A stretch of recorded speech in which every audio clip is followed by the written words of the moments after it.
Paling tidak sama ya di Pilpres kemarin, Pileg itu berapa? 80 ya, paling tidak sama lah target kita. Baik, jadi kami mengunjungi TPS 6 di Pegangsaan ini karena berdasarkan data dan informasi yang didapatkan di sini jumlah pemilih yang masuk kategori disabilitas yang perlu untuk difasilitasi ini agak banyak. Ya, di angka kami ada 9 gitu. Dan tadi ketika datang ada 2 yang melaksanakan hak pilihnya. Dan kita pastikan bahwa di sini teman-teman penyelenggara ini memang sudah paham bagaimana memfasilitasinya dan kami melihat itu dilakukan dengan sangat baik. Ada yang mengantar, tapi mengantar ini juga perlu dibuktikan dengan surat apa namanya itu? Surat pendamping gitu ya. Jadi kita pastikan semua yang memiliki hak pilih walaupun mengalami keterbatasan disabilitas ini perlu difasilitasi. Masih ada waktu sekitar berapa, 1 jam lagi ya? 1 jam lagi ya, kita berharap teman-teman di TPS agak jemput bola, mengetok rumah ya untuk meningkatkan partisipasi politiknya. Ya, anak muda, semua lansia yang agak kerepotan untuk bergerak ya silakan dibantu. Kira-kira begitu. Jadi saya mengapresiasi teman-teman di sini dan dari KPU di Jakarta juga sudah paham betul datanya per TPS seperti apa, ya sudah memiliki sistem. Jadi kita apresiasi. Selain TPS dengan penyandang disabilitas, TPS mana lagi yang menjadi pantauan untuk Bapak? Ada kategori TPS yang rawan dan sangat rawan, umumnya dikarenakan potensi bencana di situ. Ya sudah ada beberapa masuk laporan harus bergeser TPS-nya karena banjir dan hujan. Ya dari semalam sampai pagi begitu.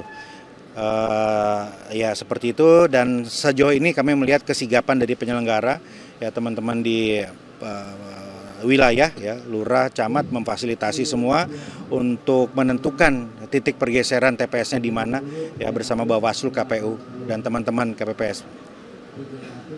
Ya. Paling tidak sama ya di Pilpres kemarin, Pileg itu berapa? 80 ya, paling tidak sama lah target kita.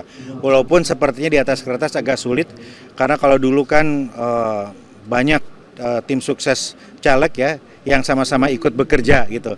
Nah kalau sekarang kan rentangnya agak jauh gitu dari paslon sampai bawah gitu. Jadi mungkin kondisinya berbeda. Ada lagi satu kendala karena jumlah TPS kan berkurang sehingga mungkin akses pemilih ke tempat pemilihan masing-masing agak berbeda. Ada yang kendala jarak dan sebagainya gitu. Jadi ada kendala-kendala seperti itu. Tapi ya di waktu yang tersisa ini insya Allah kita maksimalkan untuk menjemput bola.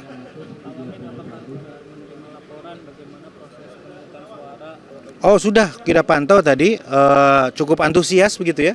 Kan ada 2 ya, satu di 22 TPS di pengungsian dan ada 2 TPS lagi kalau tidak salah di perbatasan untuk memfasilitasi pengungsi mandiri.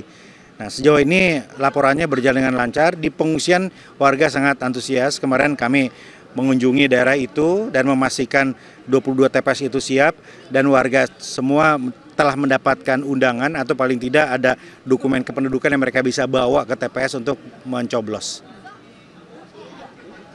Cukup, terima kasih ya. Terima kasih.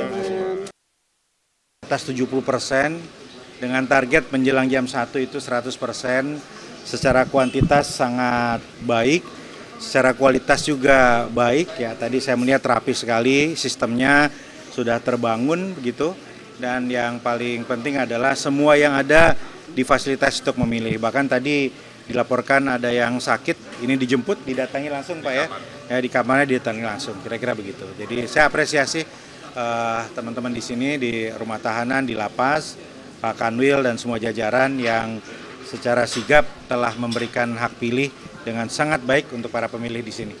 Ya, jangan sampai mereka tidak bisa menggunakan hak pilihnya, jangan sampai luput ya karena masih ada di tahanannya begitu ya dalam kondisi sakit, tapi semua dipastikan kecuali yang domisilinya bukan di Jakarta, yang dokumen kependudukannya bukan Jakarta, yaitu tidak bisa menggunakan hak pilih.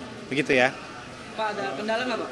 Dalam pencoblosan di... Nggak ada, tadi saya cek, saya tanya semua tidak ada, semuanya lancar, ya 100% lancar ya. Kalau ya Pak, terkait tangan kabur dong Pak, sedikit Pak, update Pak. Warga binaan kan sangat terbatas medianya, gimana mereka bisa mengenal calonnya, gimana mereka bisa bikin keputusan bijak saat memilih itu gimana? Itu biasanya teman-teman KPU jemput bola, ya untuk melakukan sosialisasi itu ke sini. Ya, di banyak tempat seperti itu ya. Saya yakin itu pun sudah dilakukan ya. Ya, jadi sosialisasi dilakukan oleh KPU dengan jemput bola. Jadi ada kegiatan-kegiatannya, ada aktivitasnya ya. Karena kan keterbatasan mereka nggak bisa mengakses sumber informasi dengan gawai begitu. Jadi langsung sosialisasi dari KPU. Ya. Terima kasih teman-teman. Ya, sampai jam 12 ini belum ada laporan yang berarti terkait dengan potensi gangguan stabilitas.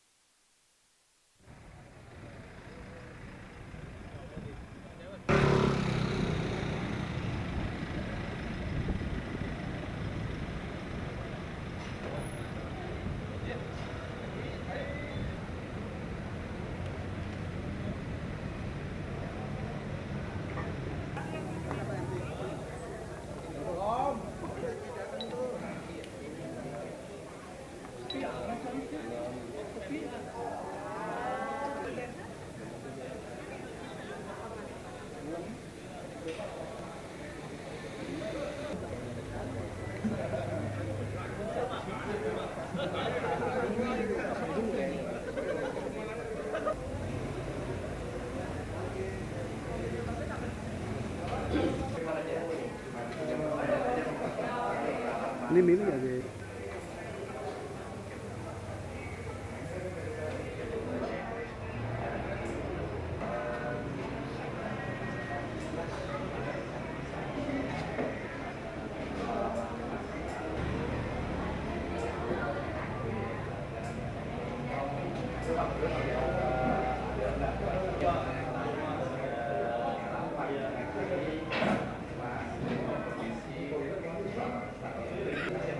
Ini juga nih.